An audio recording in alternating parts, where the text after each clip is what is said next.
Hello, welcome to this video. Today we're looking at Teachermatic. So those who've been following the channel for a while will know I did look at this when it was first launched, but they've done lots of developments since then, so I thought it was worth another look. So first off, we're going to log in. And you'll notice the first addition is they've now added a sign in with Microsoft. So if your school or college use Microsoft, just makes it easier to access their system.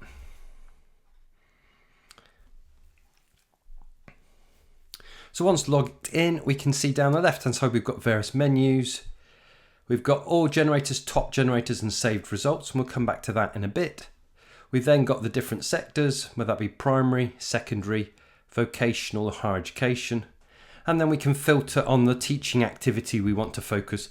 So whether that be planning, in class, independent, or assessment. Having done that, we've also got the ability, if we go back to all generators, we can heart our favourite ones. So if we're scrolling down, it's looking at some of these. Multiple choice creator, I'm going to use that a lot. So I can click on that and it just moves it to the top. So those that are favourited are moved to the top just by clicking on the heart. So let's scroll down, lesson objectives, I think is the one I use quite a bit. And maybe learning activities. So I can favourite those and you can see they appear at the top, which is really useful. So let's dive in and take a look at one of these. Let's go with multiple choice. So I'm currently teaching a basic photography course. So we're going to do stuff about the dark room. So keywords, so dark room.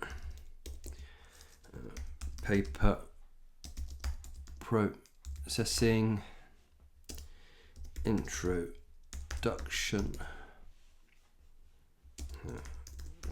beginner. And what's nice is it's giving you just a space to put the keywords in. You can upload a file if you want. So you could upload a file. If you click upload a file, you can upload from your device. I'm just going to put some keywords in.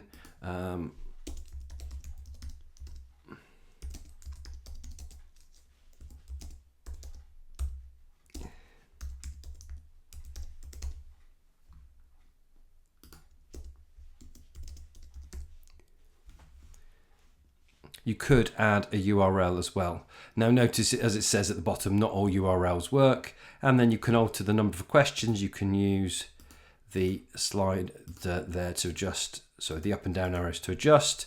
And then you can choose the complexity and it gives you a description of the complexity. So these are introductions. So I'm going to go reasonably basic. And then when we're happy, I've got all of the information in for my prompt, I can click generate.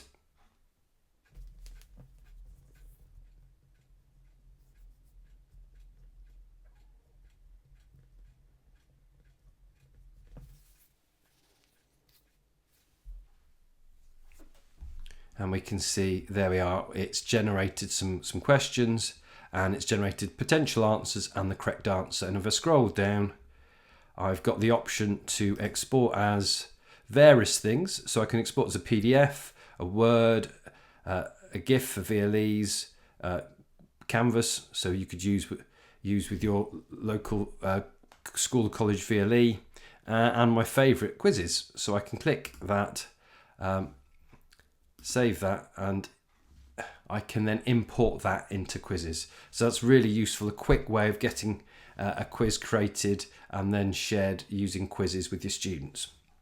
So if you find something that you like or you think you're going to refer to that again, you can click save results and you can choose a folder. You can create a folder, choose the folder and then click save. And then to access your saved things, if you come to saved results, you can click onto the folder and you'll find your results there. So you can see you've got the option to export from there. So that's how you can access results you've already saved. But there are loads, as you can see, loads of different generators for different things. So it's easy to get maybe slightly overwhelmed. So what they've provided is they've provided you with the option to get some help on choosing the correct one. So we've got a how can Teachermatic help me? So if you choose that, you put in what it is you want to do, and it will then suggest generators which would be best suited to help you with that. So that's a really nice feature. If you're not sure which is the best generator or most appropriate generator to use, pop in what you're trying to create and it will suggest the generator that's best suited. So that's a really nice feature.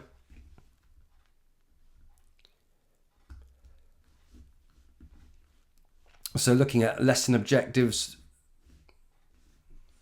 so let's type in here. So I'm doing a session on questioning techniques.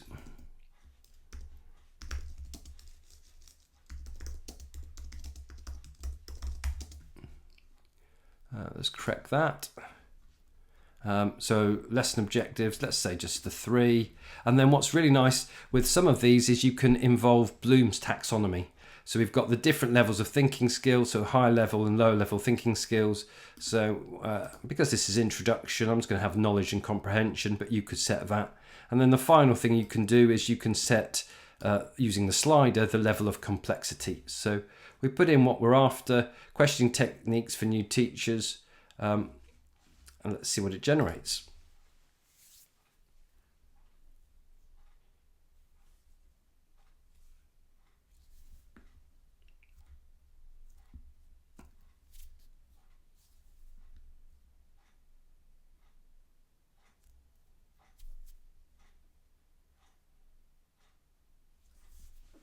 And there we have, as you can see, identify different questioning techniques that can be used in an educational setting, describe the importance of effective questioning in facilitating student learning and engagement, and give examples of how questioning techniques can be adapted. So it's created those for me, and I can export them. In the case of this one, I can export as a PDF or a Word, or I can just simply copy those.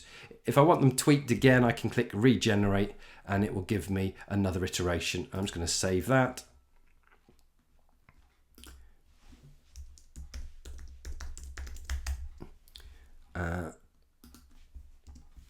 I'll save that, and that's saved so I can look at that later. So yeah, some really useful ways of really useful generators which you can use for different things which you want to, depending on what you want to do. As with lots of these AI based tools, it's a case of jumping and having a play.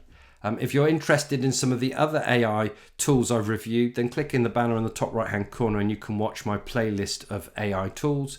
But otherwise, I think a really great development. Teachermatic has really evolved since I first looked at it. Really useful time saver for teachers. So I hope you found the video useful. If you did, remember to subscribe to the channel and join me again soon for more EdTech videos. Thanks for watching.